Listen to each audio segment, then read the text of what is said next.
Hello, and welcome to this webinar at Ipsos. We're very excited today to welcome you all, and especially our my co-host today, Manuel, who's not only a dear Ipsos colleague but also a well-renowned author and hopefully award-winning author very soon. I think today we'll discuss a little bit about the how we work smarter together, and of course a lot about AI. I will not take up much of your time. I will definitely let Manuel do the speaking today. So Manuel, thank you very much for joining, and the floor is yours. Thank you so much, Anders. Thank you for having me and welcome all of you to the webinars. My name is Manuel Garcia. I'm Global Science Lead here at Ipsos, and my background is in cognitive neuroscience. So I've been, I have a PhD in cognitive neuroscience, and I've been studying how the brain operates when we think, when we experience emotion, when we make decisions, and that's exactly what we're going to be talking about today, about how we think, how we feel, and how we decide with artificial intelligence, because that's been my focus for the past couple of years. And before we dive right into it, I want to start with a little story, with a little anecdote of something that actually happened. Not far from here. I'm right now sitting in Spain. I'm based in New York, but not far from any of us, nor there in Denmark. In the United Kingdom, the UK government was testing this AI assistant for citizens and for people to go and ask stuff about around taxes and benefits and visas. So real life decisions that are very often bring in a lot of anxiety on these topics. And they've been doing pilots actually since like 2022 to reach like higher level of accuracy. They focused a lot on speed, and they actually got to a point where like accuracy was around 90%. It was fast. People even said around like 70% that they found it useful, which sounds like a success, because that's where we have been putting the focus since we are talking about AI the whole time. But the thing is, like, even if the answers from this AI assistant were correct, it was only partially helpful, because it generated a lot of um, frustration. Because here, imagine that you're asking, like, can I apply for free childcare here? Can I apply for a visa to go study in the UK? And the trade-off with like higher accuracy is often with these systems less flexibility. So it was lacking in the level of guidance, and also in the level of empathy, and in the interaction, in the actual interaction with the with the human, with the user. So the reality was very high accuracy. It was fast. It was clear, but it was still generating frustration because it was providing rigid answers, but not guidance. So people were left asking, "Does this apply to me? What's my next step?" It was missing context. It was missing that actionability. But also, like, these are like very stressful decisions and stressful situations. So it was also missing that level of support and that level of perceived empathy, even if it's a bot, and even if we know there's no human behind that. So now, actually, they have learned from that. In the next piloting and the next iteration, they have addressed some of those concerns. But my point here is that since November 2022, OpenAI released ChatGPT. We forgot that day about the metaverse and everything that was happening before. We have laser focused on AI, but we have laser focused on accuracy, speed, smoothness, on these technical aspects, and we haven't paid enough attention, if any at all, to the psychology of it and to how the user feels. Is it useful for the user? And we have actually been seeing slowing down on adoption of AI systems, perhaps even not delivering what was the level of expectations. And AI keeps scaling, keeps getting smarter, keeps getting faster. but we haven't focused on the psychological part of it, or is it useful for the human that's here to use it? It's not here to replace the human. It should be here to augment the human productivity, quality of life, cognitive abilities. So these are like the four horsemen that we have identified of bad AI. There's a lot more information where it came from, but these are four that I think are absolutely critical, and we are gonna go through that in more depth. The first one is agency erosion. When we stop making decisions and we start accepting recommendations from AI, and there are a lot of things that happen here. First, you are not, you don't have the power and the agency of your own decisions, which is bad. But then you just stop trusting the system because you're not in the loop. But also, if you're in the loop, the system is learning from your decisions and it's going to make better decisions later. We'll go deeper into that. Now, emotional misalignment, and this is one of my favorite topics, emotion AI, because I think this is like the frontier that's the farther from now. AI being able to interpret human emotions remotely at the level that we do. Our brain is the best machine ever invented. But it is pretty clear that perceiving empathy or perceiving emotional intelligence in AI, it does lead to longer engagements, it leads to deeper engagement, it leads to trust. So it helps usability and it helps adoption, which we see now that it's slowing down. Then the third one is trust, and trust is a very paradoxical one, and we'll talk about that because we're applying kind of the thinking, the digital products that we've built in the past 15 years, but this is a complete different animal. We talk to these things in our language, like we're talking to someone, to a human, and we say thank you, and we say please. So that makes us trust these AI systems a lot faster, and then they're also like very confident, so we trust them even faster. But then when they visibly fail, which it happens more than not, then we break the trust, and we'll go into that. And the last one is cultural incongruence. AI is perceived differently in different regions, is used differently in different regions. And of course, there are like cultural norms and languages that vary by region. And these systems are developed generally in a place like Silicon Valley, which does not represent remotely the majority of the world. So it's very critical to adapt these systems so they are adapted to where they have to operate. So with this in mind, a couple of years ago, I joined forces with two good friends.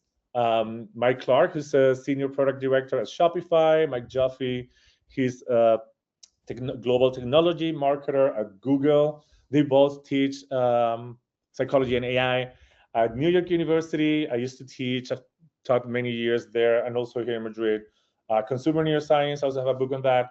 So we put our expertise, our knowledge together with this angle, and we created these books called Smarter Together: How We Think, Feel, and Decide with AI.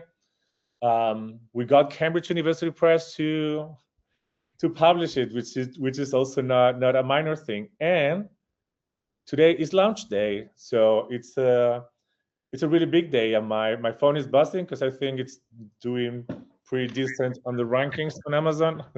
but yeah, I should be receiving it shortly. So we're very excited about the book. There's a lot of content there that we have been adapting to a workshop that we facilitated at South by Southwest, and there's also a lot of content that we're applying here at Ipsos as we develop tools to make them work better with us.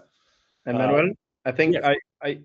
if you have a question or any comments throughout this webinar, just shoot them in the Q&A section, and we'll take them in the end. So if you have a question along the way, so you don't need to note them down, you can just shoot them directly into the Q&A section. Yes, sorry. Totally fine. Thank you for the clarification, so people can start Yeah. putting the questions there. So now for the remaining of the time, I'm going to focus a little bit on those 4 horsemen of bad AI that I mentioned before. So one around thinking of not using AI to replace the human to make our decisions, but augment our decision and have better outcomes.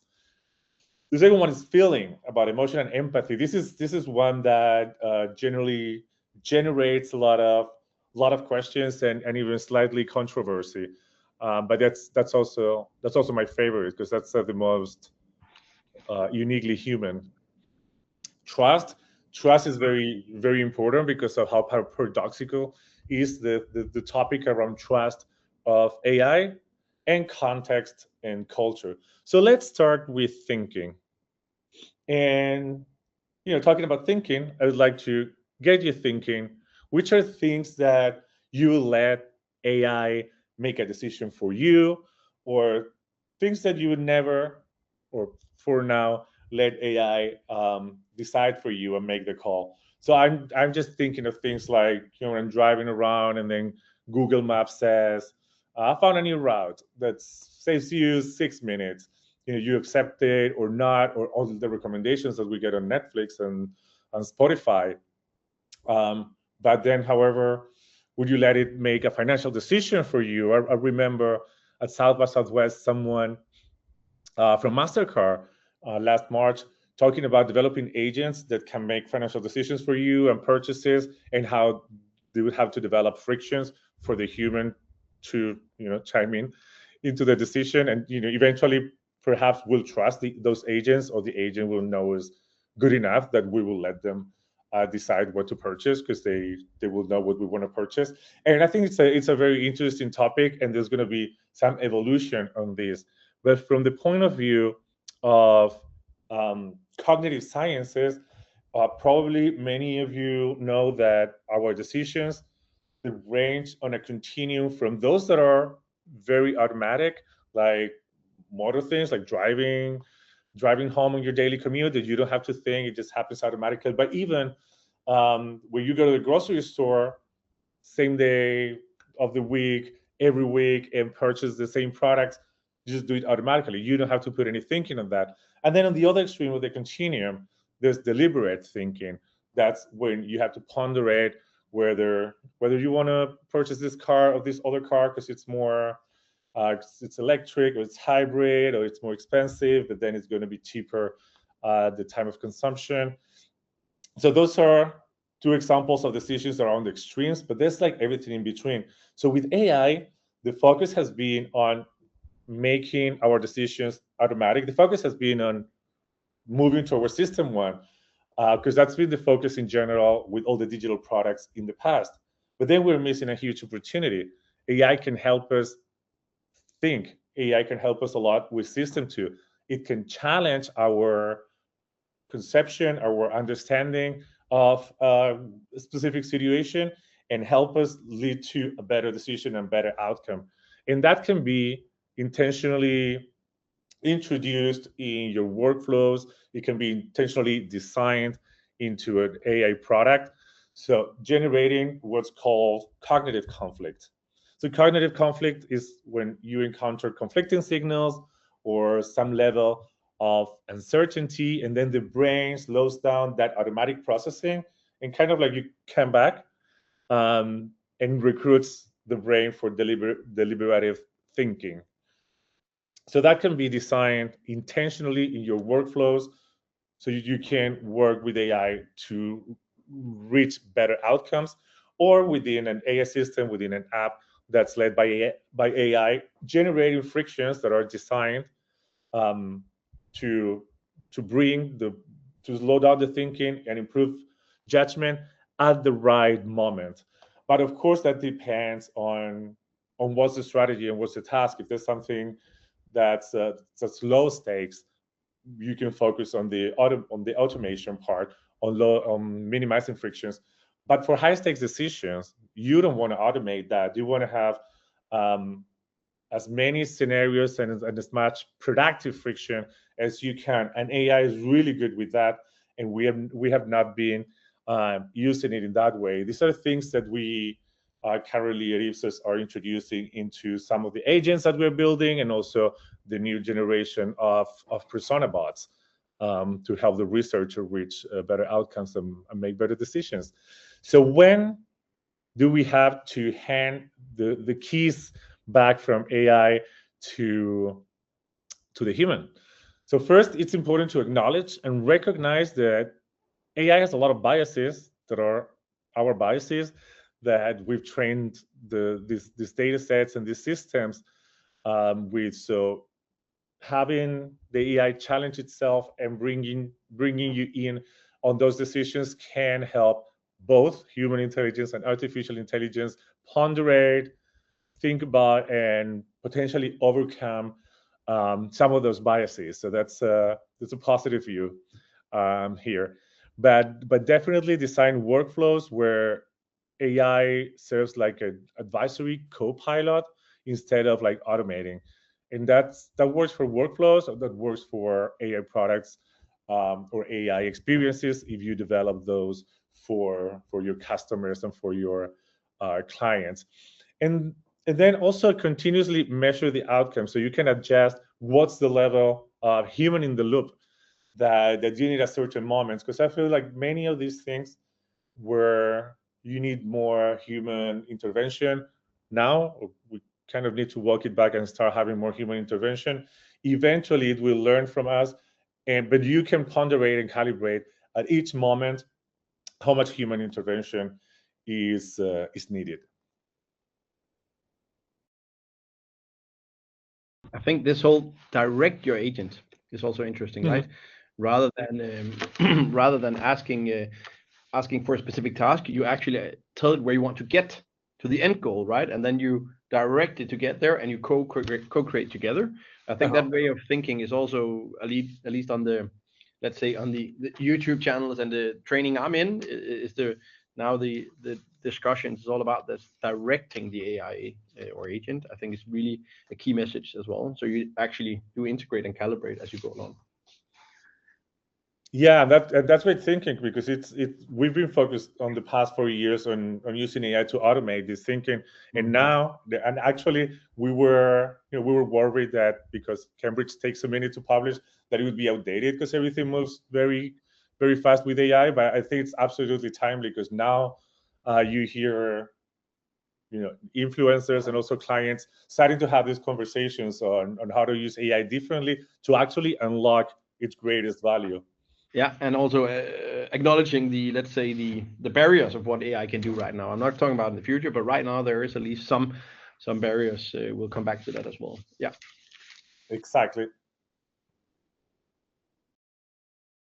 So the second one is feeling, and then I wanna ask you all a question, like if just to get you thinking, if you think that AI can be emotionally intelligent. And this is one of my favorite topics, because I do think that training AI systems on emotionally intelligent at a level that's somewhat close to human is really, really far in the future. Our brain has the amazing capacity, as the greatest engine in the world, to identify a lot of different signals from our face, our voice, the tone, plus what we are saying, plus our body language, and integrate that seamlessly and automatically without having to think. That's something that's still really far for AI. And in consumer neuroscience, we've been obviously trying to infer the emotional state of the consumer for a very long time, way before OpenAI, with like different signals like facial coding, GSR, voice analysis. So I've been very close to these topics, and now there are efforts on trying to integrate and train AI bots on this, but it's I think it's so far hitting a wall, and it will for a minute. But of course, AI cannot have a subjective experience of emotion, but it can be trained to recognize emotional signals, like we've been doing for a while with facial coding and psychophysiological signals and all that stuff. And in fact, we've been doing a lot of this also because it's partially my passion. by integrating the Ipsos emotion framework, which is the way we package the academic theories around emotional constructivism. And we've been playing with that and training bots on recognizing emotional signals and also acknowledging what they cannot recognize. And this Ipsos emotion framework, what it says is that when we experience emotion, our brain and our body reacts, and then that's the emotion, and then we interpret those changes in our brain and our body as happy, sad, frustrated, anger, whatever interpretation we have, excitement, fear.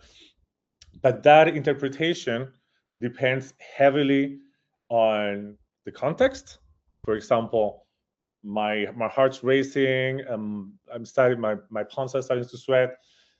Depending on the context, that can be because I'm scared because a car's going to hit me, or because I'm excited because I'm going to see someone I love and I haven't seen in a minute. So the context is critical, but also the culture and the language, because we name things in different ways, and they're, especially emotional words, they are very hard to translate. And I'm sure all of you can relate to that, because at least all of you here are probably bilingual.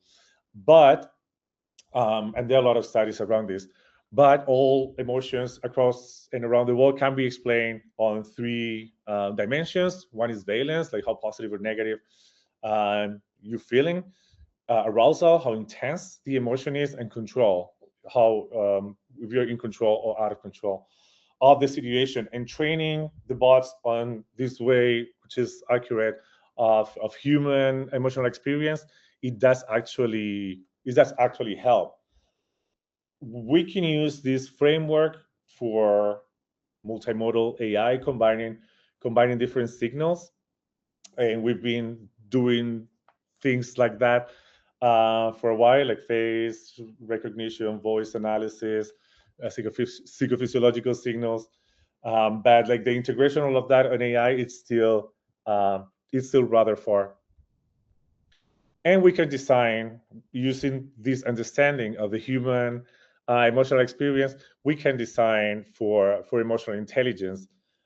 First, by creating something that's inviting, behaviorally have it respond appropriately, like recognize the emotion of the user and have it respond appropriately to their emotional experience, like they have adapted that United Kingdom AI assistant. And this is something that we have already experimented with as we were developing our moderator bots, comparing those that had no fine tuning with emotional intelligence, and we see a huge difference. We have an Ipsos views on that. If you guys are interested, you can reach out. Manuel, Yes. I can't help think about an agent I have at home, and I build a few agents at home for private stuff, and one of them is vastly different than the other, let's say 3 agents. So it's the same engine that built them, the same AI. I was the person building them.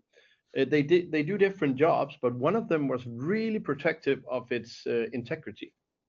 Like, I cannot do that because then I'm not worth anything to you, and the others didn't. So Oh wow.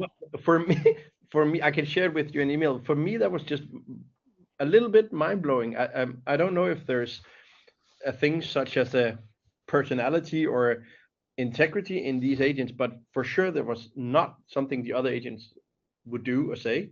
Do you have any like thinking or any experience in this type of emotional intelligence? No, I wonder where it came from, because it must have been trained for that. Like, even if you chat with different LLMs, they are fine-tuned for different levels of emotional intelligence. Even GPT-4 to 5 has changed a lot, and 3 to 4. I think 4 was more trained for that. I think it has to be trained for You're that. still not at a place where you believe they develop a, I don't know, personality or mind, or No, I do not think so. No. not yet. It has to be intentional still. Okay. So the next one that I think it's a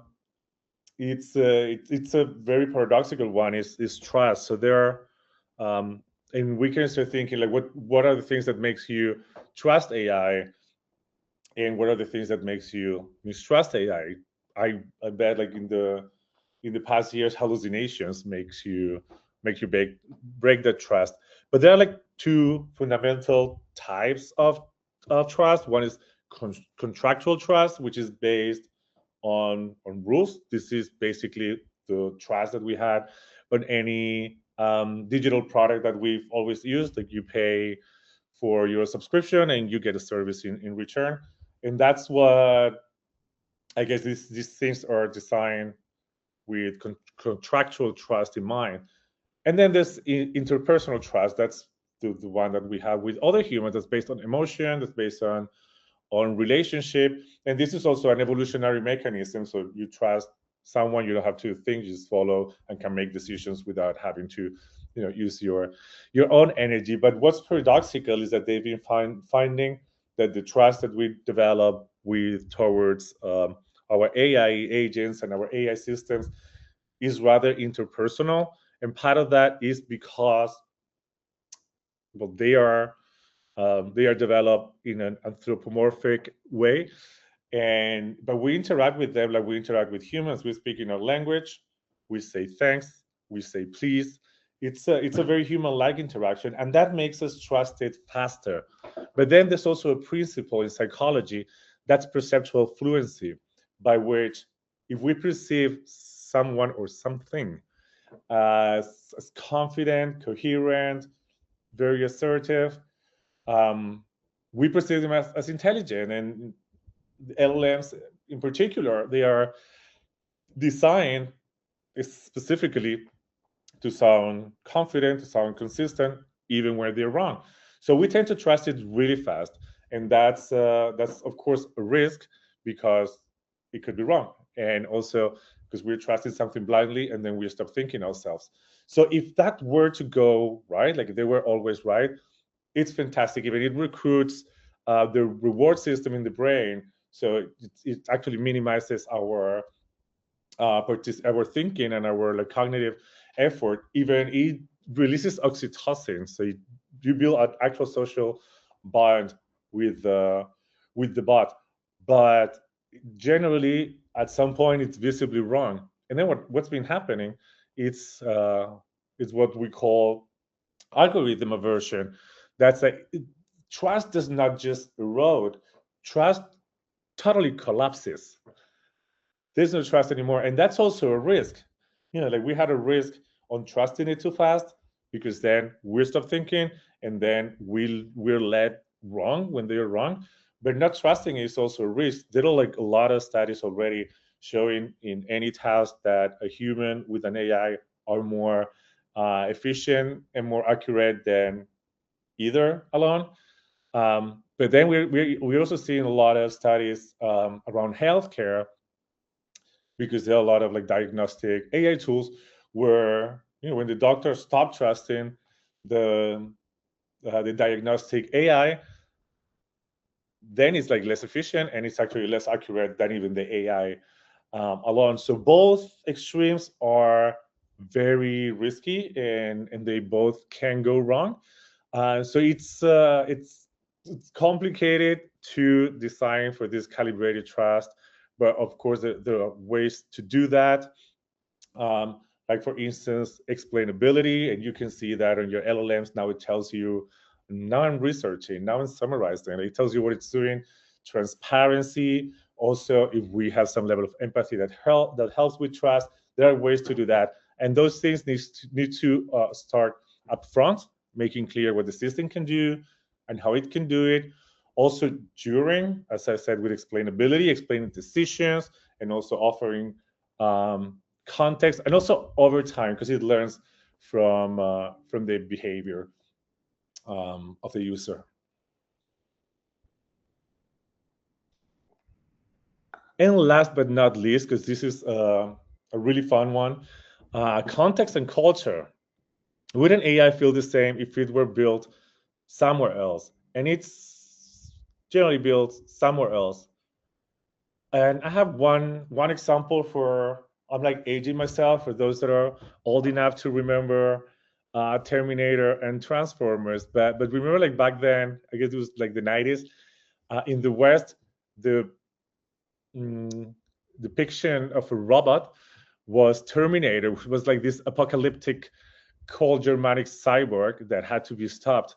And however, in the East, in Asia, they had Transformers, which was these robots that were a helper, were a soulful companion, and that kind of exemplifies far before LLMs the different perceptions and the different views of robots and of artificial intelligence in different part of the world. And we know that pretty well at Ipsos because we have the Ipsos AI monitor that every year gets the perception around AI from like 30 different countries.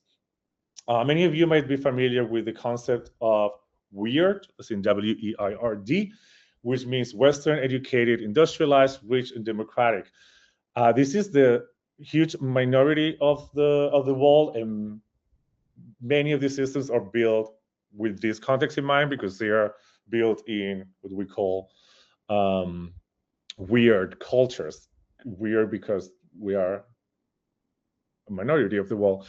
So there's a risk with this, and there's a bias that can be imposed on an AI that's perceived and that is utilized in a different way in a different part of the world. So as I said, for example, collectivist cultures are more positive and more excited around AI, while Western and more individualistic cultures are more skeptical, less excited. That's also giving the East an advantage on AI development. And on the West, there's more concern, especially around privacy and data protection. So when we are, developing systems or developing workflows or working with AI in general, we need to take all these things into account. First, like the framework, is it trained in Western norms and applied in a place where it's perceived totally different? Also, language strategy. It needs to interact in a way that reflects and mirrors how people actually interact with each other, rather than dictionary language, but like actual normal talk. And one global model cannot serve all realities. It needs to always be fine-tuned to how people perceive AI, to how people interact with AI, and how people like actually live and speak. And these were the four topics that I wanted to bring in today. And now we wanted to like bring this down to how it applies a little bit to the insights industry on a conversation here with my friend Anders. Yes, thank you very much, Manuel. We also have some questions we'll get to later, so we've noted down. You ask a question, we'll come to that. I just think I want to start about the brightness, or at least the intelligence of the AI, and it should be becoming smarter and smarter. I think the fifth evolution of the Claude version, I can't remember the name now, is now rolled back due to the U.S. government and whatnot. But I still struggle sometimes to get my whatever Claude ChatGPT Gemini agent to answer me. What's the difference between this saw and this saw from, for instance, Bakita, right? I'm a huge fan of tools, and I just want to know what's the difference between WDA and WDB, and it sometimes struggles, and it should be the most obvious question, right? You look up on their site and tell me. So, long story short, what are they even becoming smarter, or am I asking the wrong questions? Are we asking the wrong questions? I think AI is becoming smarter. Like there's no doubt about it. And technology is moving really fast. But where the right question should be is like, are we becoming smarter with AI? We've been focusing a lot on the technology part of it, and there's no doubt that the technology will continue to accelerate, and they're going to be becoming smarter. But we need to focus on: is it serving us? Like, are we becoming smarter with it or not? And there were like early research, like in 2023, checking like with the same task with and without AI. Then there's like less cognitive effort if you're using AI, but that's because you are using AI to replace your thinking, while you can also use AI to augment your thinking. Like with any big technological transformation, we not only change how we do things, but also how we think about things. Like if you think of like GPS, I think the only time I have driven a car without Google Maps was when I was in Cuba, because I didn't have the option. But then we stopped thinking. We stopped like remembering the places where you have to turn, and we're not at the same can happen with business if we just naturally, because our tendency is to automate and to think less, if we naturally let AI make decision for us. And where we need to focus now with the technology as it is now is how do we use it to make us smarter? How do we use it to augment our cognition? And that's the focus of this framework. I think a funny example is yesterday. I don't know why actually. Maybe it was because we had the webinar today, and in my system one I did it. But I turned off my GPS yesterday while I was driving around to see how where I would get, like from this place I was and home, and I wouldn't say it was thrilling and exciting, but at least it was more thrilling and exciting than driving with GPS. And yes, I took a slight detour and whatnot, but it's just it's little things where we're getting used to being guided, right? And I think that's maybe one of the purposes I take, or the key takeaways I take from you, is that of course AI can tell us ABC, but it's more a guidance and a co-worker than a checklist, right? So if I think we have to be intentional around which are the tasks that we want to not think about, because it's okay. Like maybe I don't need in my life to remember how to go to this place in Pennsylvania that I'm only going to go to once in my life. But where are the tasks that we don't want to be replaced by, and we want just better outcomes by thinking better and augmenting our cognitive abilities. So if we think about the the abilities of our brain, I also read these Harvard studies about you need to use it in the right way and the right time, right? And just start asking AI. But I think a lot of the stuff that's going on is about the creativity. So some people, at least earlier, said AI can't be creative, and now they do movies and videos and paintings and whatnot. Do you think or share the concern that AI will make us less creative as humans? Very much. I do have two worries, but that's also like things that our tendency will be to not think, and we need to intentionally design the way we work in organizations and design systems to avoid that. I have specifically two worries. One is replacing our human creativity with AI, and the second one that's related, standardizing creativity. And you've seen a lot of that in the past years. I think now we are in that inflection point when we want to stop being all the same. But in many of my contributions in the industry, like being award judge for awards and being in program committees for conferences and stuff, I've seen like the past 3 years, a lot of organizations doing very similar things and using the same words to explain it, and that is a worry. But that's also kind of like the wrong use, because for ideation, AI has an amazing capacity for what's called divergent thinking, to be able to like generate a lot of ideas. So if used in the right way, it can make us more creative instead of less creative, but like exponentially more creative. And that's something that we've been working on. Actually, like we have a project with the University of Chicago around explorative ideation and experimenting with like different mindsets for the LLM, giving it the right instructions and developing tools that help us ideate better. Not like only different mindsets, but different scenarios, unlikely scenarios, unlikely personalities. And that's also something that we are now testing and integrating into our persona bots at Ipsos, because as easy as it is to stop thinking and kill creativity, if used the right way, and intentionally, it can absolutely expand human imagination and augment creativity in pretty amazing ways. So in Ipsos, we talk a lot about creativity, but we also talk a lot about empathy, right? Yeah. So and I think our colleagues in creative excellence would argue that they are both very, very important. And I think a lot of people would argue that at least empathy is very important. So I think when I work with LLMs or agents, they can be sometimes perceived as empathic, but I don't think they necessarily are.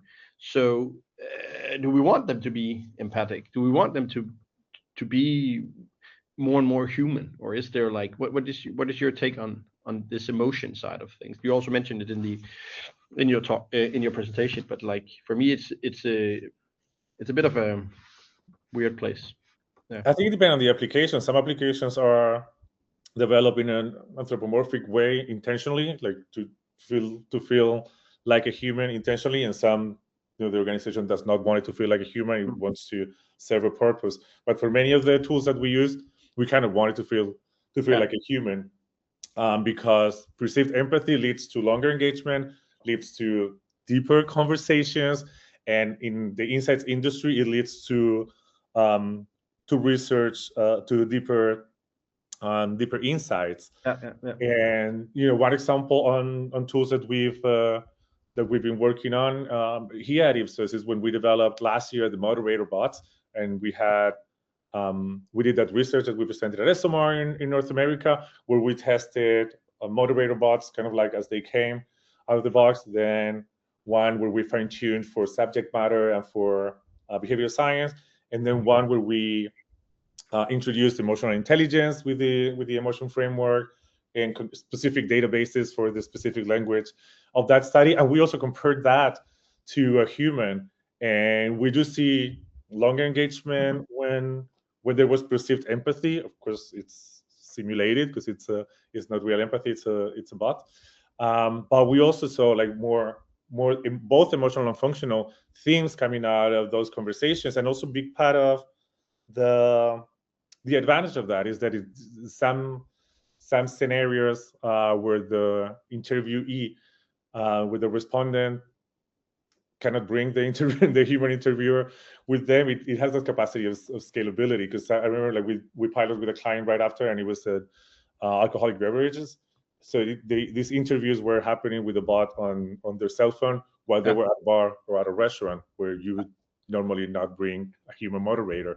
So it can reach more scale. It's never been like the standard of a human, because as I said, AI is really far from our capacity of emotional intelligence, but it does get a lot better than without it. The conversations go a lot deeper.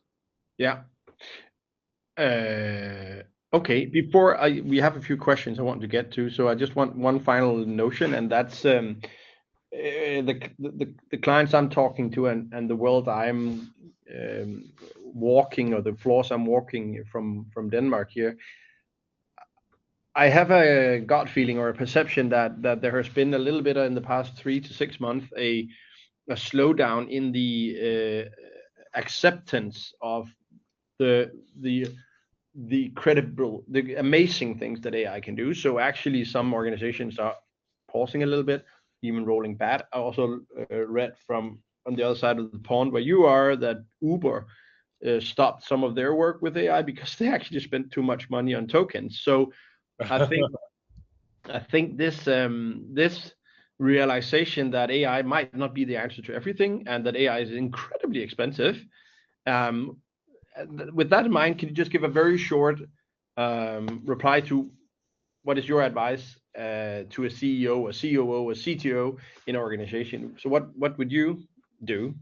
Yeah, I also think a lot of the people that have been let go will be rehired next year, because I think we've gone too far on like relying on AI to replace humans. But I feel like AI has an amazing potential, but we've been focusing on the technology of it, and there's a lot that we can do to unlock more value from AI, just in how we work with it. And this approach of bringing human psychology into AI, into how we design, but also how we use and how we adopt AI, can really help unlock its greater value without even going any further with the technology, which is already pretty amazing. Cool. We're almost out of time. I just want to have at least one question, and then all of those of you who ask questions, we'll come back to you in writing if we don't get to them. Do you have any thoughts on marketing and AI? As a professional, I would love AI recommending my brand, but on the other hand, as a person, not a professional, I would not. I would impact my trust negatively if I knew it was recommended based on the sponsorships, right, of private companies. And then the question is like, are we far from that? I'll let you start, and then I also have an opinion and a say about that.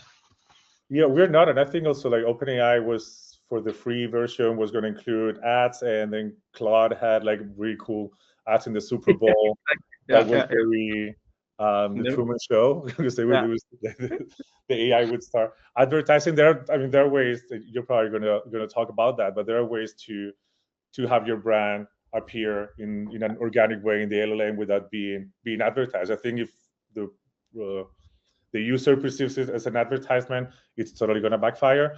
But if it appears organically, it's probably going to follow their recommendation. And then we have like GEO. Yeah, exactly. I tools for think that today it's called AI Atlas or something. It changes name every day, as AI does. But it's literally a product that can go in and measure what are the answers coming from the LLMs depending on what you search for. And I think three key takeaways are like, the LLMs doesn't answer what you're asking. Like that's you probably already know that. So if you ask them about this, they fill in so much more context, so your brand can easily be mentioned, even though it's a completely different question that's being searched for. Another thing that we really learned was that there is a lot of focus on the websites. So a lot of companies are actually starting to figure out how important their websites are and what the content on there, how important it is. We know that from SEO, but it's really important now to have a website that tells the right stories. And then finally, I think this was a global study, but focusing on the Anglo-Saxon countries, and one of them actually was Wikipedia. That was a little bit of an eye opener, because a lot of the people we talked to didn't think of Wikipedia as a page for driving marketing, sales stories, branding, and so forth, but actually the LLMs are using Wikipedia as sources beyond the Reddit and the YouTubes and what else they're doing. So it's just I'm not saying it's the biggest part of the LLMs, but it played a role. So I think that's an interesting thought for marketeers, that you need to think in new ways of making this organic. And I think it is coming for the paid. Definitely, it will come shortly. And then how it will be adapted by users, I don't know, but we got used to having paid searches in top of Google search. I think the challenge is that some people still believe that LLMs is an unbiased truth maker, and if you have that perception, I think it's challenging to also see that you can pay to become part of the truth, right? So yeah, I think I think it's, you and I can go on forever on this, Manuel. I really, I'm equally scared and impressed by AI, to be honest. I think we need to be aware of what it can do, and the cultural and emotional, let's say, barriers it have. And then I think the best AI is, as you said, something that keeps human in the loop and something that guides us, and that maybe even that the LLM or the AI is aware of its own weaknesses or limits, so it's not saying and sharing stuff that it shouldn't do. But I think the notion about being the director and guiding us, I think, is really, really important. And one final comment before I'll let you talk a little bit. The notion that a lot of people were rehired made me feel very glad and happy. I'm not saying you can predict the future. I will not hold you accountable, but at least in this world of doomsday AI loss of jobs, I think you are probably right, and I really love if you are right. So any final remarks? Yeah, no, I think that like the goal is with the same people do more. Like that, the concept that I like to talk about, that I coined in the book, is augmented cognition. Is using AI to augment our cognitive abilities, get to better decisions, get to more creativity, and we can do that with the technology of today. Yeah, and I think there is this story about, I can't remember who it is, but a very famous quote about this. I think it's a woman who's saying, "I don't want my AI to do my pictures and all that stuff. To do my laundry. I want to make exactly. I wanted to do my laundry and all that. That's what we want, right? So I think that's what we probably want to get to. Until we get to there, we are still humans running at least some of the show, and our next live event, which that will be in September 3rd, and we will, for those of you who've been at our events before, it will now be at Prassen, which is at Rådhuspladsen. So there's a new venue, and I think it will be very, very interesting. We have some great lineups already. You can scan this code, or you can go to ipsos.dk to find more information about the event and sign up already now. As always, there is free admission, but limited seats. So sign up on the QR code or there, or whatever it is on your screen, and then hopefully we'll see you there. And Manuel, thank you very much for being part of this. Have a nice day. Thank you guys. Bye.